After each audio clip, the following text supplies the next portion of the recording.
Hello সবাইকে, সকাল সকাল উঠে স্নান করে নিয়েছি আর বাবাইকেও খাবারটা দিয়ে দিয়েছি। তারপরে আমি একটু চা খাবো। চা খেয়ে দিয়ে যে ব্রেকফাস্টটা করি, একটা হেলদি স্মুদি টাইপের, তো ওটা খেলাম। খেয়ে দিয়ে উপরে চলে এলাম, বিছানা টিছানা গুছিয়ে ঘরদোর একটু পরিষ্কার করে নেব। আর আজকে একটু বেরোনোর আছে আমার, তো ভালো করে কয়েক কটা জামা কাল থেকে পড়ে আছে, তো ওগুলো ভাবলাম একটু গুছিয়ে নিই, নিয়ে তারপরে প্রত্যেকটা জিনিস গুছিয়ে নেব।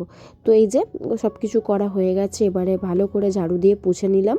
আর এই যে এখন বেরোচ্ছি, যাচ্ছি হচ্ছে একটা দোকানে। দোকান থেকে ফিরে এসে বাবাইকে এখন স্নান করাবো। স্নান ধান করে ওকে রেডি করিয়ে দিচ্ছে, যেহেতু শীতকাল তাই ফুল হাতা জামা ফুল হাতা প্যান্ট সবসময় পরিয়ে রাখতে হচ্ছে। আর ও ঠিক এরকমই করে প্রত্যেকটা টাইম। তো আজকের মতো এইটুখানি, দেখা যাবে একটা নেক্সট ভিডিওয়ে। আশা করি সবার খুব ভালো লেগেছে। ভালো লাগলে প্লিজ চ্যানেলটাকে সাবস্ক্রাইব করবেন আর পাশে থাকবেন আর একটা লাইক করে দেবেন। তো আজকের মতো এইটুখানি, দেখা যাবে নেক্সট ভিডিওয়ে। টাটা।